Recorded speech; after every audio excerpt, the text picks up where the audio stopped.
We are all aware that immunotherapy has been a major breakthrough in lung cancer treatment for stage 4 lung cancer. However, what we're also learning that immunotherapy is not as effective for patients with ALK mutations as well as EGFR mutations. So outside of the clinical trial, I will not be using immunotherapy upfront for patients with ALK-fused genes. I might consider using it down the line after I went through all my desired ALK inhibitors, then probably give them platinum-based doublet, because we know pemetrexed works very well for ALK-mutant lung cancer patients. And then maybe somewhere down the line, we can use immunotherapy. But at this point, the data is underwhelming for efficacy of immunotherapy in ALK-fused lung cancers. Currently, we have several studies looking at the efficacy of immunotherapy in combination with ALK inhibitors. Those studies have not been showing us any data yet, and I think eventually we will learn if adding immunotherapy to, let's say, crizotinib at the time of the patient diagnosis will make a difference. Lorlatinib is a third-generation ALK inhibitor, which is currently being investigated for patients with ALK-fused stage 4 lung cancer who have failed 1 or 2 ALK inhibitors.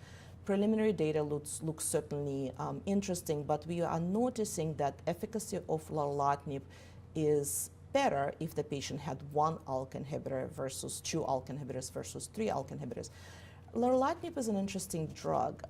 There is one very resistant mutation in ALK tyrosine kinase domain called 1202R. Ceritinib doesn't cover that mutation. Alectinib doesn't cover that mutation. There is some case reports of patients with that mutation responding to brigatinib. But one benefit of lorlatinib that it covers that resistant mutations. This resistant mutation is not really that frequent, but there is certainly some preclinical rationale that maybe lorlatinib will be able to salvage some of those patients who develop resistance to crizotinib or to other second-generation drugs based on 1202R.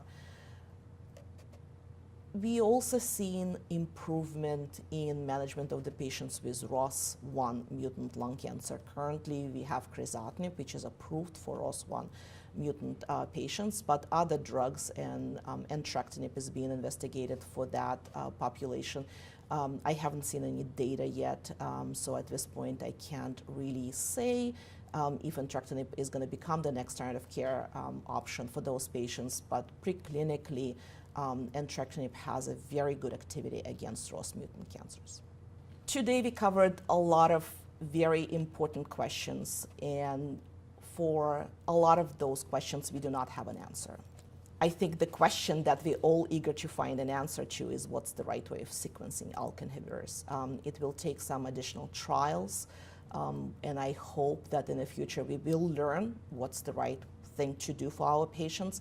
I hope that in the future we will be able to have more third-generation ALK inhibitors able to be effective against resistant mutations that we've discussed today. I strongly support for everybody who is listening to me to treat your ALK-mutant patients on trials, because that's the only way we can get better. That's the only way we can find answers to questions that we were covering today.